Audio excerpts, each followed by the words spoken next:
Guys, China has just pulled off a historic milestone, its first ever reusable rocket flight. And yes, it technically succeeded. The launch itself went flawlessly, but the landing? That part was a little rough. Here's what actually happened. On December 3rd, 2025, at 12 p.m., UTC +8, LandSpace's ZhuQue-3Y-1 rocket roared off the pad at the Dongfeng Commercial Space Innovation Pilot Zone, climbing smoothly toward orbit. The second stage performed exactly as planned and reached its target orbit without any trouble. But the first stage? That's where things got complicated. During the final landing burn, an abnormal combustion event disrupted the descent and prevented a soft touchdown on the recovery pad. While we still don't have full, uninterrupted video of the launch and recovery attempt, LandSpace did release the official mission profile showing every major step of both the orbital flight and booster recovery test. After liftoff, the rocket climbed nominally. At T plus 129 seconds, the first stage engines throttled down and shut off cleanly.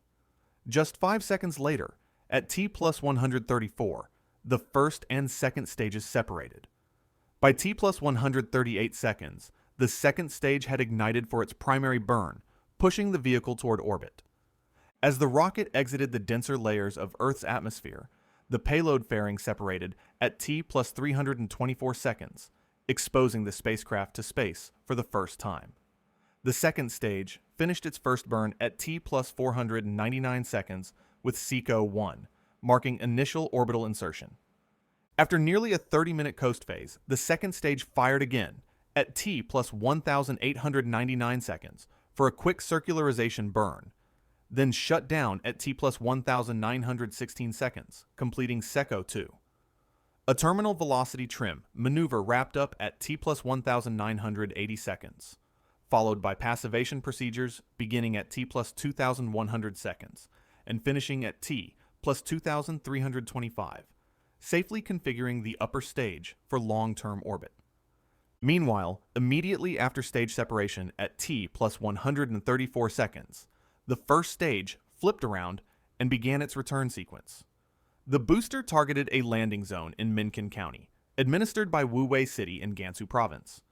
Just before re-entry, the booster ignited for a 46-second burn to protect the stage from intense heating and set up a controlled descent. Roughly 1 minute later, the landing burn attempted to start, but an unexpected anomaly triggered a partial rapid unscheduled disassembly, sending the booster into the ground at high speed.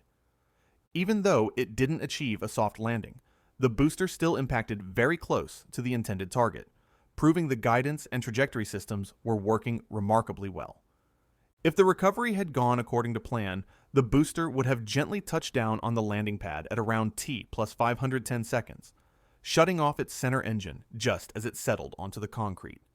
The ZhuQue-3 represents LandSpace's next-generation approach to reusable launch vehicles, built for low-cost, high-cadence, heavy-lift capability, and full reusability.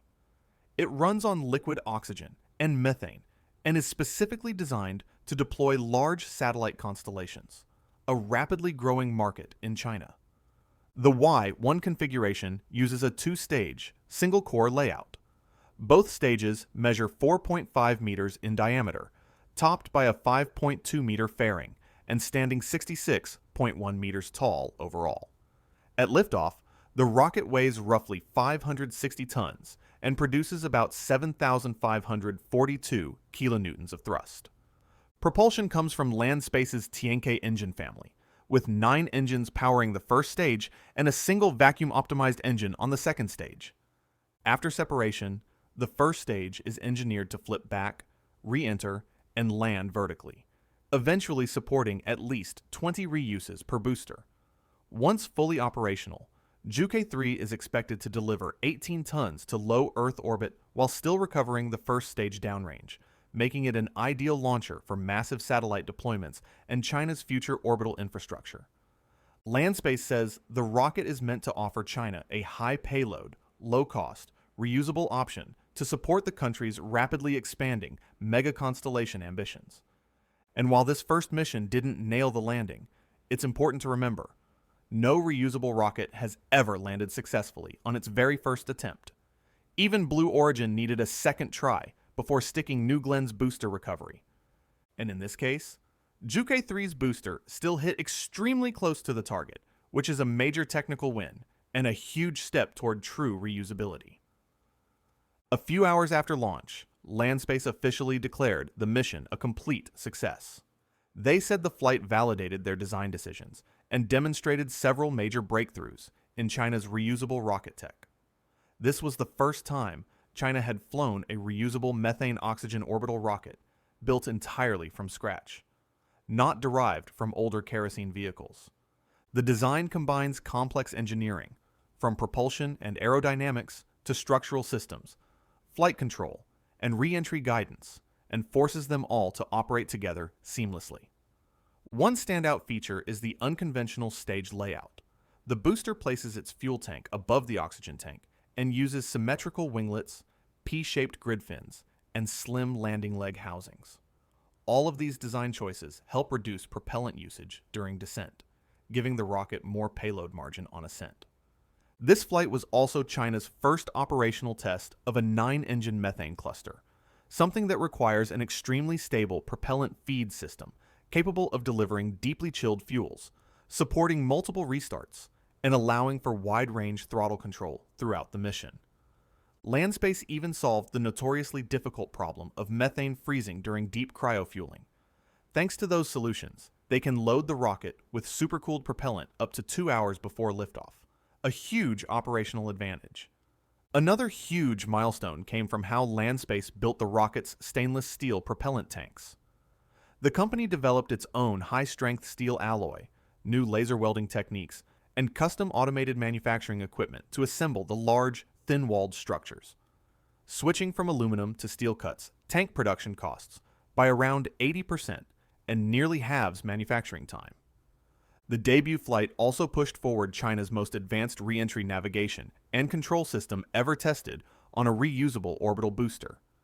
Even as the vehicle plunged through shifting, unpredictable atmospheric conditions, it maintained a stable attitude, corrected its course dynamically, and kept itself under control far longer than many expected for a first attempt. LandSpace additionally highlighted a major upgrade to the rocket's avionics, the brain and nervous system of ZhuQue-3. Instead of relying on older, slow communication interfaces, the rocket uses a high-speed, redundant distributed architecture built around real-time Ethernet. This allows data to flow above 100 megabits per second, roughly 100 times faster than traditional MIL STD-1553B systems. They even borrowed techniques from the automotive industry to create a far more powerful onboard computer specifically optimized for re-entry, landing guidance, and closed-loop control. Another leap that bridges cutting-edge electronics with next-gen rocketry. Looking ahead, LandSpace says the first flight generated a massive amount of usable data, especially concerning the landing anomaly. Engineers will use that information to refine both hardware and software on the next iteration of the rocket. Multiple ZhuQue-3 boosters are already in production at LandSpace's manufacturing facility in Jiaxing, Zhejiang Province. With the inaugural launch complete, the company says it's more confident than ever. They believe ZhuQue-3 will unlock low-cost, rapid, high-volume launch services for China's mega constellation starting in 2026. LandSpace is one of several rapidly rising Chinese commercial rocket companies, and it has ambitions to match. In a 2023 interview with state media, founder and CEO Zhang Changwu acknowledged that China's commercial space sector still trails behind SpaceX, but emphasized that if LandSpace continues on the right technological trajectory, it could eventually reach SpaceX-level capability.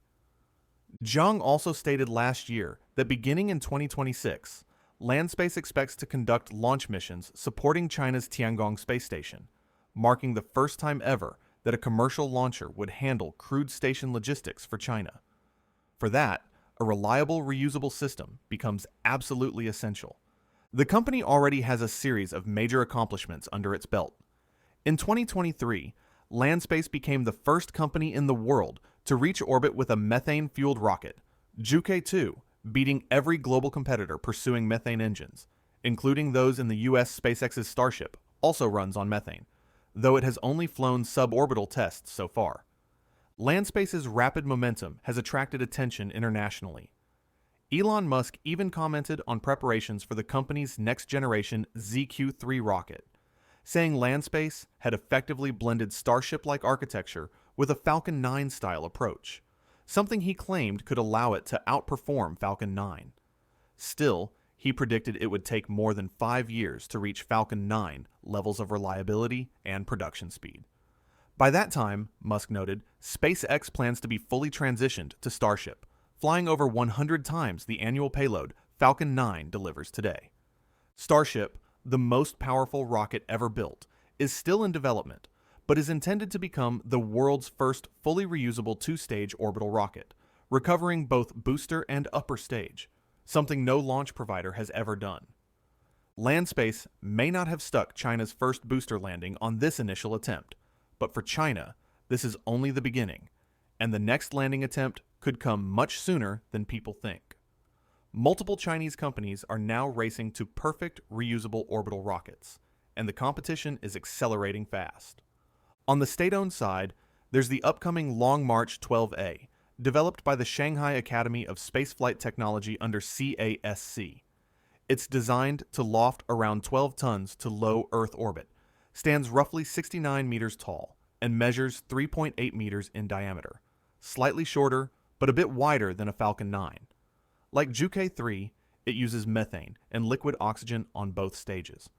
Although derived from the older kerosene-powered Long March 12, the 12A version is heavily upgraded for reuse, making it a major competitor in China's evolving launch ecosystem.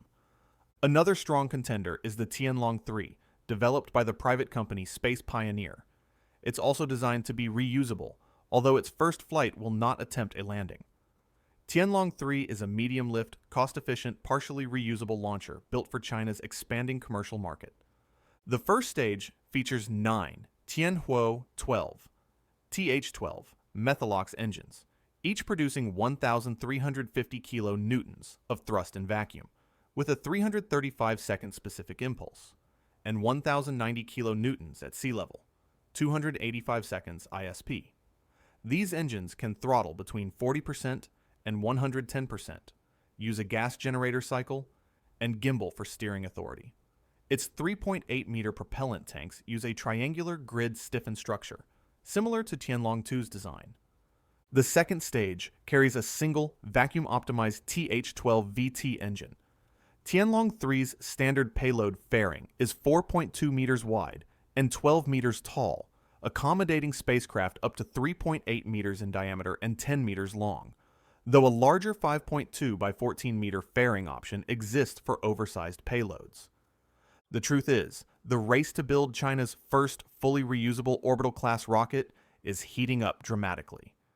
Successfully returning a booster to Earth would make China only the second nation on Earth, after the United States, to accomplish this with an orbital rocket, an enormous milestone for the global space industry. Commercial firms backed by China's government are becoming a central force in the country's aerospace innovation. Following a strategy similar to the U.S. commercial model, Beijing has embraced private launch companies as engines of rapid technological progress. President Xi Jinping has repeatedly highlighted aerospace as a strategic emerging industry, and China's upcoming 5-year plan is expected to prioritize developing the nation into a world-leading space power. So buckle up, because this is just the start. Over the next few years, you're going to see a lot more rockets going up, and an increasing number coming back down in one piece. China's reusable rocket era has officially begun, and the global space race just took a massive turn.